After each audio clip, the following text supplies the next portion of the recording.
नमस्कार। Social media पर जमकर ये खबर वायरल हो रही है कि ट्रंप ग्रीनलैंड पर हमला करने वाले हैं। अमेरिका का ग्रीनलैंड पर जल्द ही कब्जा हो जाएगा।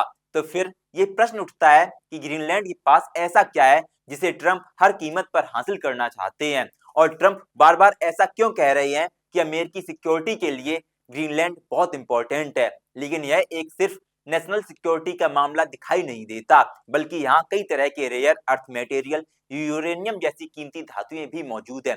आज की इस पूरी रिपोर्ट में समझेंगे कि ट्रंप की पूरी दुनिया से नजर हटकर ग्रीनलैंड पर क्यों पहुंच गई, इससे ट्रंप को क्या फायदा है, क्या अमेरिका की सेना ग्रीनलैंड पे भी हमला करेगी। ये पहली बार नहीं है जब अमेरिका ग्रीनलैंड को हथियाना चाहता हो। इतिहास में पहले कईयों बार अमेरिका ने ग्रीनलैंड और फिनलैंड को खरीदने की कोशिश की है।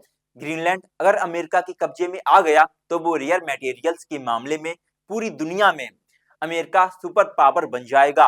दूसरे देशों पर निर्भरता खत्म हो जाएगी। दूसरी बात, ग्रीनलैंड में करीब 52 बिलियन बैरल तेल और नेचुरल गैस होने का अनुमान है। वहां का लगभग 80% हिस्सा बर्फ से ढका हुआ है और इसके नीचे तेल और प्राकृतिक गैसों के बड़े बड़े भंडार मिल सकते हैं। ऐसा अनुमान लगाया गया। यहाँ पहुंचना तो बहुत मुश्किल है, लेकिन इस बर्फीले पहाड़ के नीचे एक खजाना छुपा हुआ है और उस खजाने पर अमेरिका की नजर बनी हुई है। और यहाँ सबसे जरूरी बात यह है कि ग्रीनलैंड उस समुद्री रास्ते पर मौजूद है जहां रसिया की पनडुब्बियां और युद्धपोत अटलांटिक महासागर में प्रवेश करते हैं। यानी रसिया पर नजर रखने के लिए यह एक आदर्श स्थान है। और ये यूरोप के देश डेनमार्क के अधीन आता है। ग्रीनलैंड में अमेरिका की दिलचस्पी आज से नहीं बल्कि बहुत पुरानी है। आज व्हाइट हाउस ने यह बयान दिया कि ग्रीनलैंड को हासिल करने का विचार कोई नया नहीं है और अमेरिका की सुरक्षा के लिए पिछले 200 वर्षों से ज्यादा ये जगह बहुत ही ज्यादा महत्वपूर्ण रही है। वर्ष 1910 में अमेरिका ने ग्रीनलैंड के बदले डेनमार्क को फिलीपींस का एक द्वीप देने का प्रस्ताव रखा था। यह 2010 में और वर्ष 1946 में अमेरिका के राष्ट्रपति हैरी ट्रूमैन ने ग्रीनलैंड को खरीदने का एक नया गोल्डन ऑफर भी दिया था। उन्होंने डेनमार्क को ग्रीनलैंड के बदले 900 करोड़ का गोल्ड देने का ऑफर दिया था, जिसे डेनमार्क ने उस समय ठुकरा दिया था। फिर वर्ष 2019 और 2024 में राष्ट्रपति ट्रंप ने ग्रीनलैंड खरीदने की बात कही, लेकिन डेनमार्क ने एक बार फिर से इसे इनकार कर दिया और कहा कि हम इसे नहीं बेचेंगे। अब बड़ा सवाल ये बना हुआ है, अगर अमेरिका ग्रीनलैंड पर वेनेजुएला जैसा ही कोई ऑपरेशन कर देता है, यानी हमला कर देता है, तब क्या होगा। तो पहले अमेरिका ने कहा कि आप बेच दीजिए, हम पैसा दे देंगे। अगर आप डेनमार्क बेचने के लिए तैयार नहीं है और अमेरिका ने ग्रीनलैंड पर कोई नया ऑपरेशन कर दिया, हमला कर दिया, तब क्या होगा।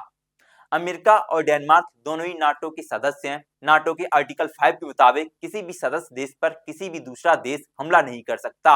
लेकिन इसमें एक पैच है, नाटो के संविधान में इस बात का जिक्र नहीं है कि अगर नाटो ही देश दूसरे देश पर हमला कर दे तो फिर क्या होगा।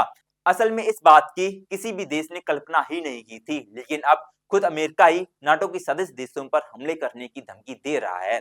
और वर्ष 1949 में इसकी स्थापना करने वाले 12 देशों में अमेरिका और डेनमार्क दोनों देश शामिल हैं। यूरोप का कोई भी देश या कोई भी संगठन इस समय इतना ताकतवर नहीं है कि वो अमेरिका का सामना कर सके। अमेरिका की सेना और उसके हथियार इतने ताकतवर हैं कि उसके सामने कोई भी टिक नहीं सकता। और सबसे बड़ी बात यह है कि राष्ट्रपति ट्रंप अपने आप को शांति दूत कहते हैं। वे कहते हैं कि मैं पूरी दुनिया में शांति स्थापित करूंगा, और जब उन्होंने वेनेजुएला में ऐसा किया और अब वो जो कुछ ग्रीनलैंड के लिए कर रहे हैं, इसके बाद वो किस मुंह से रसिया को यूक्रेन पर हमला करने के लिए रोकेंगे। क्या कहकर वो रसिया से ये कहेंगे कि आप यूक्रेन पर हमला मत कीजिए। क्या कहकर वो चीन को ताइवान पर हमला करने के लिए रोकेंगे।